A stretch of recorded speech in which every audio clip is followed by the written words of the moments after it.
Shalom, Assalamualaikum warahmatullahi wabarakatuh. Perkenalkan, nama saya Markus Serito Marijo, jurusan Ekonomi Pembangunan, Fakultas Ekonomi dan Bisnis, Universitas Sultan Ager Tirtayasa. Baik, menurut artikel yang saya baca, artikel menjelaskan tentang peningkatan angka kemiskinan di Amerika dan Eropa pada tahun 2000-an. Kapitalis. Apa sih kapitalis? Ya, di sini pengertian kapitalis adalah ideologi yang meyakini bahwa model memiliki perorangan ataupun kelompok orang dalam masyarakat bisa mewujudkan kesejahteraan manusia. Dalam penerapannya dalam sistem ekonomi, setiap warga negara dimungkinkan untuk menguasai modal dan bisnis dengan tujuan mendapatkan keuntungan.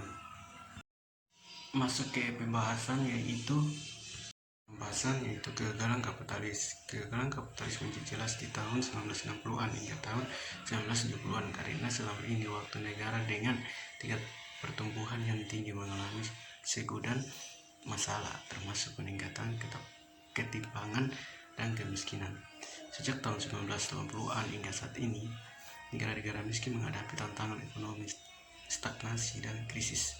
Pada tahun 2000-an, kapitalis telah gagal di negara-negara maju dan pada satu sisi, beberapa negara ini termasuk Amerika Serikat telah mengalami ekonomi stagnasi dan tingkat kemiskinan lebih tinggi dari mereka yang berlaku selama tahun 1970-an.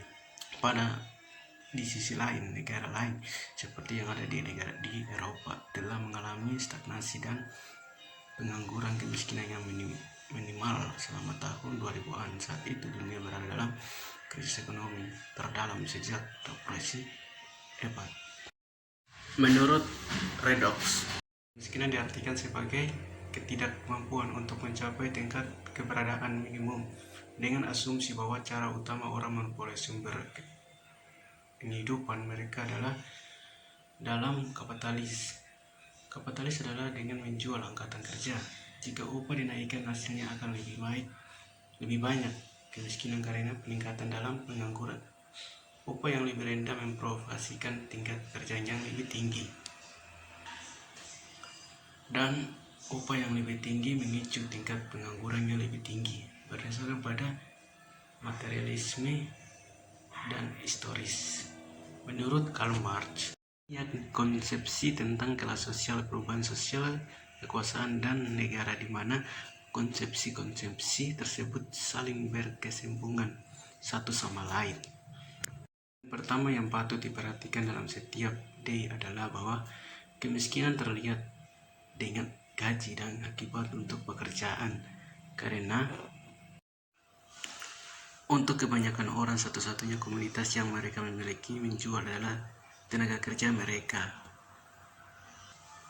Aspek penting lainnya adalah bahwa rata-rata orang harus memerintahkan sumber dayanya untuk bertahan hidup. Ini adalah pendapat bahwa cara berpikir ini secara inheren menciptakan perbedaan henti kategori manusia dan memungkinkan untuk ketidaksamaan.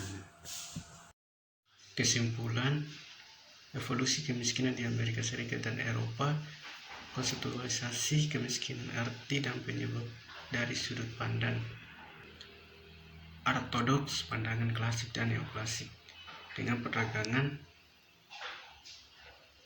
Marx dasar untuk menyukai klasik dan neoklasik garis pemikiran. Ini adalah cara kami berpikir bahwa fleksibilitas tentang tenaga kerja tidak berpasangan dengan peningkatan volume pekerjaan. Justru sebaliknya, upah tinggi memprovokasikan tingkat pekerjaan dan tinggi di Uni Eropa. Kami mengklaim bahwa kemiskinan menyeretkan perampasan materi tetapi juga kemungkinan potensi manusia seutuhnya. Untuk mencapai pengatasan kemiskinan di ibu kota ISME bukan hanya sebuah revolusi dalam produktivitas kekuatan dan diperlukan, tetapi juga satu set baru secara institusi. Tentu saja jenis baru ini dikelembagakan tidak harus didasarkan pada petensisi, dan individualisme metodologi. Bagi saya sendiri, saya percaya bahwa ada sosial dan pembenaran psikologis untuk ketidaksetaraan yang signifikan pendapat dan kekayaan, tapi tidak untuk sebesar itu ketimpangan seperti yang ada pada saat ini. Ada manusia yang berharga kegiatan dan membutuhkan motif penghasilan, uang, dan lingkungan kepemilikan kekayaan pribadi untuk asik mereka, seperti yang dipandangkan oleh Dewan Menteri Uni Eropa Setuju Global pada tahun 1985. Dan menurut yang kemiskinan adalah orang-orang yang sumber dayanya, material, budaya, dan sosial sangat terbatas untuk mencualikan mereka dari cara hidup minimum dan dapat menerima di negara anggota tempat mereka berasal. Baik, inilah hasil dari jurnal yang saya baca. Kurang lebihnya mohon maaf. Assalamualaikum warahmatullahi wabarakatuh. Shalom.